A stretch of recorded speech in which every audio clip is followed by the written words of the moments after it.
निर्दलीय प्रत्याशी रविंद्र सिंह भाटी के आरोप। भाटी ने प्रशासन पर पक्षपात के आरोप लगाए। मेरी शिकायत के बाद कोई कार्रवाई नहीं की। संवेदनशील बूथों पर टीमें नहीं भेजी है। भाटी की तरफ से कहा गया मेरे समर्थकों के साथ मारपीट की गई। रविंद्र सिंह भाटी ने ये आरोप लगाया है। दोनों पार्टियों ने भाईचारा खत्म करने की कोशिश की।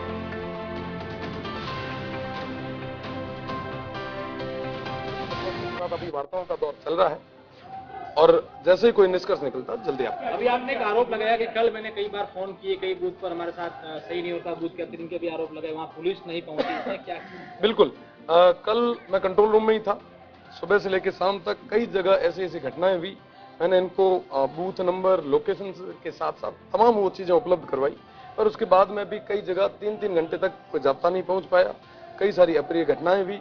कल जो वोटर्स, जो प्रवासी थे, वो बाहर से आ रहे थे, उनकी गाड़ियों को रुकवाया गया, उनके साथ अभद्र व्यवहार किया गया और मुख्य रूप से जहां पे शांतिपूर्ण तरीके से सब चीजें होनी चाहिए थी, वहां पे लॉ एंड ऑर्डर को पूरे तरीके से खराब किया गया।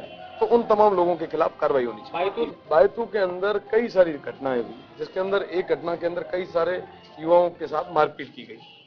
अकेला और मॉब लिंचिंग, एक तरीके से आप देख सकते हैं कि 100-200 जनों के द्वारा 1-2 लोगों पे ऐसी वारदात करना, आप सोचें कि जान माल का खतरा हो सकता था। थार में कभी ऐसा देखा नहीं गया कि ऐसी अप्रिय घटनाएं हुई। चुनाव खूब हुए, कई सारे बुजुर्ग मुझे कल मिले, उन्होंने कहा चुनाव खूब हुए, पर ऐसी घटनाएं हमारे इस थार में कभी नहीं हुई।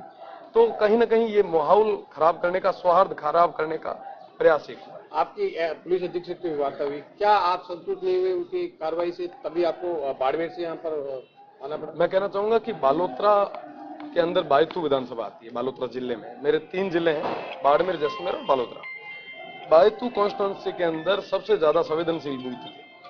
प्रशासन ने क्या किया? प्रशासन ने ये किया साहब कि बायतू की जिन बूथों की मैंने लिस्टें दी थी, उन्होंने फोर्स यहाँ पे नहीं लगा कि जैसलमेर और सिव में फोर्स लगाई और वहां पे पोलिंग कम करवाने का प्रयास किया। सबसे ज्यादा जरूरत यहाँ पे थी और यहाँ पे फोर्स नहीं थी, तो ये तमाम चीजें हुई, ये तमाम घटनाएं घटी। आपको कहना चाहूंगा कि कल 100 से ज्यादा बूथों पे फर्जी पोलिंग हुई, बूथ कैप्चर के प्रयास हुए, हर तरीके के वो साजिश और षड्यंत्र हुए जो कहीं ना कहीं एक कम्युनिटी के अंदर, एक सोसाइटी के अंदर नहीं होने चाहिए। जी, अभी क्या स्टैंड है रविंद्र सिंह भाटी, आगे क्या करेंगे? लोगों को गिरफ्तार कर दिया गया है, जिसके लिए आप डिमांड और प्रशासन से बातचीत कर रहे हैं? बिल्कुल, अभी 100 से ज्यादा लोगों को डिटेन किया गया है। लगभग 400 से ज्यादा गाड़ियों को सीज करके रखा गया है। कई सारे FIR हमने दे दी है, पर अभी तक दर्ज नहीं की गई है। मैं तमाम उन चीजों को लेकर आया हूं और मुझे लगता है कि आने वाले समय में ये काम होंगे। अगर नहीं होंगे तो ये धरना जारी है। चुनाव प्रभावित हुआ है? चुनाव प्रभावित पूरे तरीके से चुनाव को प्रभावित किया गया है। आपको बताना चाहूंगा कि हर संभव इन्होंने प्रयास किया कि कैसे भी करके ये चुनाव जो है अलग डायरेक्शन में चला जाए। लोगों ने इस चुनाव को विकास और मुद्दों से हटा के जातिवाद पे ये चुनाव ले आए, क्योंकि उनको पता था कि रविंद्र जीत जाएगा। हार की बौखलाहट कहीं ना कहीं ज्यादा थी, पर मुझे थार की जनता पे, बाड़मेर, जैसलमेर और बालोतरा की जनता पे विश्वास है कि उन्होंने इस चुनाव को सौहार्द के साथ में आगे बढ़ाया और उन्होंने विश्वास जताया। तमाम पॉलिटिकल पार्टीज जो कहीं ना कहीं अभी बौखलाई हुई है, जिनको हार दिख रही है, वो बौखलाए हुए तमाम हर तरीके के साजिशें और षड्यंत्र कर रहे हैं और उनका जवाब कल जनता वोट की चोट के साथ दे चुकी है और 4 तारीख को पेटियां खुलते उनको पूरे तरीके से जवाब भी मिल जाए। कल चुनाव हुआ, चुनाव प्रचार खत्म होने से लेकर अभी तक प्रशासन का कहीं ना कहीं दोहरा रवैया रहा। भेदभाव पूर्वक और पक्षपात के साथ में इन्होंने कार्रवाइयां की।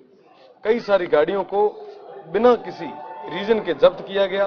पोलिंग वाले दिन एजेंट्स के साथ में कई जगह हाथापाई हुई, मारपीट हुई, कई जगह अप्रिय घटनाएं हुई। प्रशासन आंख मूंद के सो रहा था। मैं आपको कहना चाहूंगा कि साहब कतई ये चीजें स्वीकार्य नहीं है। मैंने जैसे ही चुनाव शुरू होने हो थे उस समय लगभग 420 बूथों की लिस्ट दी थी कि ये सेंसिटिव है, पर उन बूथों पे किसी तरीके की कोई कार्रवाई नहीं की गई और अलग अलग जगह पे अलग अलग लोगों के साथ में इस थार का सौहार्द बिगाड़ने का प्रयास किया गया। मैं उसके विरोध में आज तमाम उन लोगों के विरोध में कार्रवाई करवाने के लिए आया हूं, क्योंकि अभी तक प्रशासन ने किसी तरीके की कोई कार्रवाई नहीं की है और मैं चाहता हूं कि जो दोषी है वो गिरफ्तार हो और निर्दोषों